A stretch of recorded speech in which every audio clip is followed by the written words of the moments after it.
दोस्तों, क्या आपको कभी ऐसा लगता है आप कितना ही अच्छा करने की कोशिश करते हैं लेकिन आपके साथ बुरा ही होता है? अच्छे कर्म का कोई फल नहीं मिलता है, उल्टा लोग आपको ही दोष देने लगते हैं, भले चाहे आपने उनका कितना ही अच्छा करने की कोशिश क्यों ना की हो। तो दोस्तों, इसका उत्तर भगवान विष्णु ने नारद जी को दिया है। दोस्तों, एक बार भगवान विष्णु वैकुंठ लोक में बैठे हुए होते हैं, तभी नारद जी नारायण नारायण का जाप करते हुए वैकुंठ लोक पहुंच जाते हैं। भगवान विष्णु अपने भक्त नारद को देखकर प्रसन्न होते हैं और कहते हैं, हे वत्स, आज तुम अवश्य ही कोई महत्वपूर्ण समाचार लेकर आए हो। नारद जी कहते हैं, हे प्रभु, आप तो सर्वज्ञाता है, आपसे क्या छिपा हुआ है? आप तो सब कुछ पहले से ही जानते हैं, मैं आपको क्या समाचार दे सकता हूं? भगवान विष्णु कहते हैं, हे वत्स, फिर तुम इतनी शीघ्रता से किस कारण से आए हो? नारद जी कहते हैं, हे प्रभु, आप सब कुछ जानते हैं और मैं किस कारण से आया हूं यह भी आपको पता है, लेकिन फिर भी मैं आपको बताने की चेष्टा करता हूं। हे प्रभु, मैं आपके पास यह जानने के लिए आया हूं कि मनुष्य अच्छे कर्म करने के बाद भी दुखी क्यों रहते हैं। मैं पृथ्वी लोक का भ्रमण करके आया हूं और मैंने कई मनुष्यों को देखा है जो अच्छे कर्म करने के बाद भी दुखी ही रहते हैं, किंतु आपने तो कहा है कि अच्छे कर्मों का फल अच्छा ही मिलता है, तो फिर उन मनुष्यों को जीवन में दुख क्यों मिल रहे हैं? क्या अच्छे कर्म करना पाप है? नारद की बात सुनकर भगवान विष्णु मुस्कुराने लगते हैं और कहते हैं, हे वत्स, तुमने आज बहुत ही महत्वपूर्ण प्रश्न किया है और मैं ये भी जानता हूं कि तुम्हारे मन में यह प्रश्न क्यों उत्पन्न हुआ है। मैं तुम्हारी इस शंका का समाधान अवश्य करूंगा। इस प्रश्न का उत्तर बताने से पहले मैं तुम्हें एक कथा सुनाता हूं। इस कथा को तुम ध्यान से सुनना, तुम्हें तुम्हारे सभी प्रश्नों के उत्तर मिल जाएंगे। नारद जी कहते हैं, हे प्रभु, मैं इस महान कथा को ध्यान से अवश्य सुनूंगा। मेरा यह सौभाग्य है कि आपके मुख से यह कथा मुझे सुनने को मिल रही है। फिर भगवान विष्णु नारद जी को वह कथा सुनाने लगते हैं। हे वत्स, एक समय की बात है, मध्य देश में एक अत्यंत शोभायमान नगरी थी। उस नगरी में एक किसान रहता था। किसान के पास बहुत सारी गायें, बैल और बहुत सारी जमीन थी। किसान नित्य खेत में काम करता था और अपने परिवार का पालन पोषण करता था। उस किसान के पास किसी चीज की कोई कमी नहीं थी। उसके घर में धन धान्य सब कुछ था। उस किसान की 3 संतानें भी थीं जिनसे वह बहुत अधिक प्रेम करता था। किसान ने अपनी संतानों के लिए बहुत सारा धन और संपत्ति इकट्ठा करके रखी थी ताकि उसकी संतानों को कभी दुख ना झेलना पड़े। किसान अपने बेटों से बहुत प्रेम करता था। वह हमेशा उनका ख्याल रखता था। जो चाहिए वह अपने पुत्रों को देता था।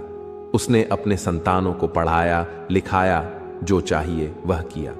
फिर जवान होने पर उसने 3 लड़कों का विवाह भी कर दिया। लेकिन किसान अपने बेटों को कभी कोई काम करने नहीं देता था। उस किसान को हमेशा डर लगा रहता था कि अगर उसके बेटे खेत में काम करेंगे तो बीमार पड़ जाएंगे, अगर उसके बेटे कहीं बाहर काम करेंगे तो उन्हें कष्ट सहन करने पर डटेंगे। इसीलिए किसान अपने बेटों को कोई काम नहीं करने देता था, हमेशा अपने बेटों की देखभाल करता रहता था। किसान खुद अकेले ही सारे काम करता था। वह कभी अपने पुत्रों को कोई काम करने को नहीं कहता था। उसे लगता था अगर वह अपने पुत्रों को कोई काम करने को कहेगा तो वे दुखी हो जाएंगे और उसे छोड़कर चले जाएंगे। क्योंकि बचपन से ही किसान ने अपने बेटों को बड़े लाड प्यार से पाला था, हमेशा उनके भले के बारे में ही सोचता था।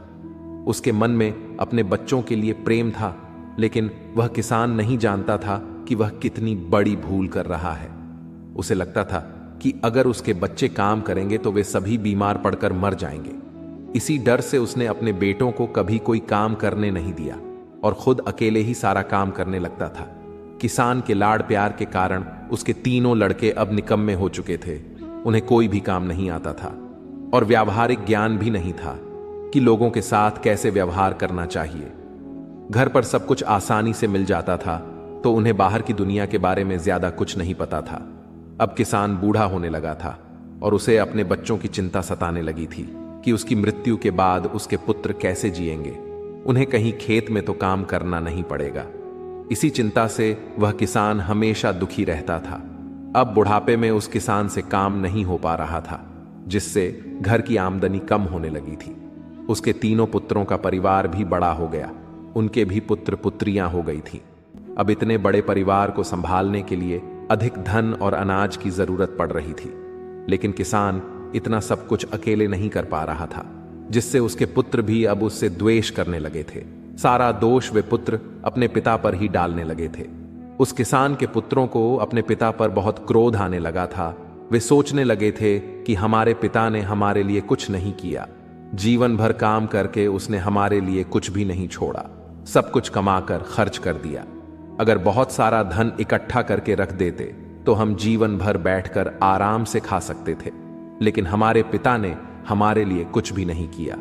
भगवान विष्णु कहते हैं, देखो नारद, उस किसान ने बचपन से ही अपने पुत्रों की बहुत अच्छी तरह से देखभाल की थी। उसने उनकी हर मांग पूरी की, उन्हें जो जो चाहिए था वह सब कुछ दिया। उसने उन्हें कभी कोई काम करने नहीं दिया, सारा काम वह अकेले ही करता था। उसने अपने बेटों को कभी कोई कष्ट होने नहीं दिया। उसने अपने बेटों के लिए हमेशा अच्छा ही करने की कोशिश की थी। उसने कभी उनका बुरा करने का विचार तक नहीं किया था। लेकिन इतना सब कुछ होने के बावजूद भी उस किसान के पुत्र उसे भला बुरा ही कहने लगते हैं, सारा दोष अपने पिता पर ही डालने लगते हैं। तो तुम बताओ नारद, अब इसमें गलती उस पिता की है या उसके पुत्रों की? नारद जी आश्चर्य में पड़ जाते हैं और सोचने लगते हैं और कहते हैं, हे प्रभु, उस किसान के पुत्रों की गलती है। उनके पिता ने उनके लिए इतना कुछ किया, अपना पूरा जीवन उन पर नौछावर कर दिया, उन्हें जो चाहिए वह सब कुछ दिया। लेकिन अपने पिता का धन्यवाद करने के बजाय वे अपने पिता को ही दोष दे रहे हैं। फिर भगवान विष्णु कहते हैं, नहीं नारद, इसमें उस किसान के पुत्रों की कोई गलती नहीं है। नारद जी कहते हैं, वो कैसे प्रभु? भगवान विष्णु कहते हैं, हे नारद, मैं तुम्हें समझाता हूं, अब तुम ध्यान से सुनो। हे वत्स, सभी पक्षी एक सुरक्षित घोंसला बनाकर अंडे देते हैं ताकि कोई शिकारी उन्हें ना खा सके। जब अंडों से बच्चे बाहर निकलते हैं तो वह पक्षी उन छोटे छोटे बच्चों को भोजन लाकर देता है।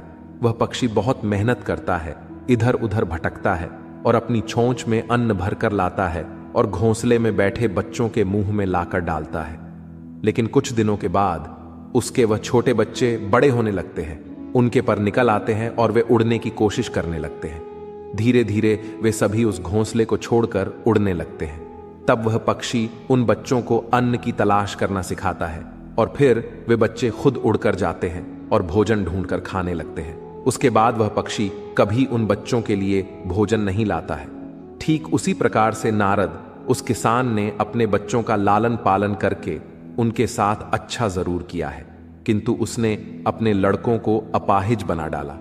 बालक का 5 वर्षों तक लालन पालन करना चाहिए, 10 वर्षों तक उसका ताड़न करना चाहिए, 10 वर्ष के बाद उसके साथ मित्र की तरह व्यवहार करना चाहिए और जवान हो जाने पर उसे कार्य में लगा देना चाहिए।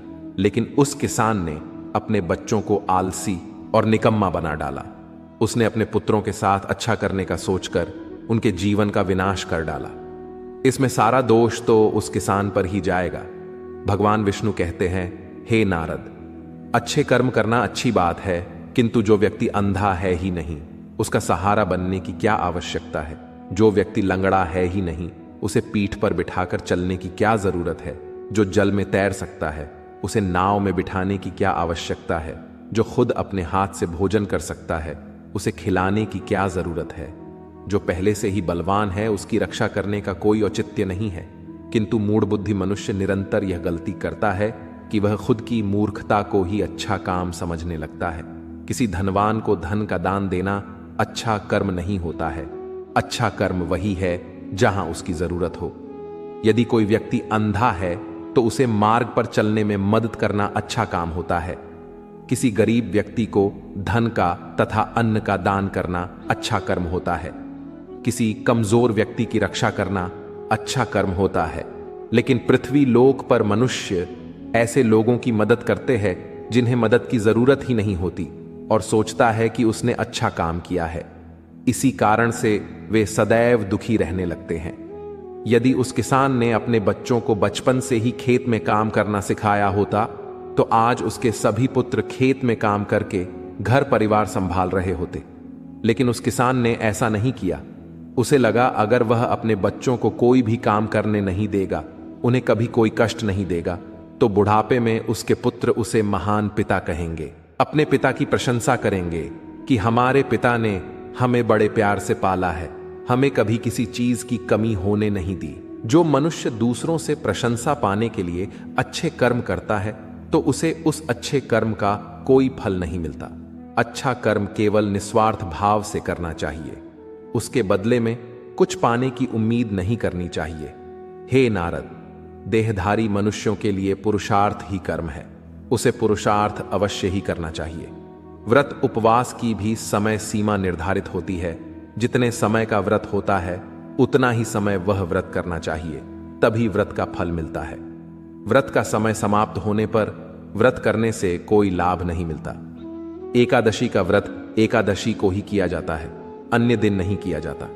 ठीक उसी प्रकार से अच्छे कर्म करने की भी समय सीमा निर्धारित होती है। जैसे किसी भूखे को उसका पेट भरने तक ही भोजन खिलाया जा सकता है, किंतु उसका पेट भरने के बाद उसे भोजन देने से वह व्यर्थ ही हो जाएगा। इसीलिए जिसे जितनी मदद की आवश्यकता है केवल उतनी ही मदद करनी चाहिए, वही अच्छा कर्म होता है। किसी प्यासे की प्यास बुझने तक ही उसे पानी पिलाना चाहिए, प्यास बुझ जाने पर उसे पानी नहीं पिलाया जा सकता। ठीक वैसे ही किसी की मदद करते हैं तो उसको जितनी मदद की जरूरत है उतनी ही करनी चाहिए, उससे अधिक मदद करने पर वह व्यर्थ हो जाती है। जिसको मदद की जरूरत ना हो और मनुष्य उसकी मदद करता है तो इसमें उस मनुष्य का स्वार्थ छिपा हुआ होता है। लोग दूसरे लोगों की बहुत ज्यादा मदद करते हैं, उन्हें आवश्यकता ना होने पर भी उनकी मदद कर देते हैं और फिर बदले में उनसे मदद की उम्मीद लगाए बैठते हैं, जिससे उनके द्वारा किए गए अच्छे कर्म का सारा फल व्यर्थ ही हो जाता है। फिर नारद जी को सब कुछ समझ में आ जाता है और वे कहने लगते हैं, हे प्रभु, आप धन्य हैं। आपने अच्छे कर्म और उसके फलों का जो महत्वपूर्ण ज्ञान दिया है वह समस्त मानव जाति के कल्याण के लिए अत्यंत उपयोगी है। तो दोस्तों, इस प्रकार से भगवान विष्णु ने नारद जी को अच्छे कर्मों का अर्थ बताया है। आपको यह कथा कैसी लगी कमेंट करके जरूर बताएं। अगर यह जानकारी अच्छी लगी तो वीडियो को लाइक जरूर करें और कमेंट में जय श्री हरि विष्णु जरूर लिखें। साथ ही चैनल को सब्सक्राइब जरूर करें। आप सभी का धन्यवाद।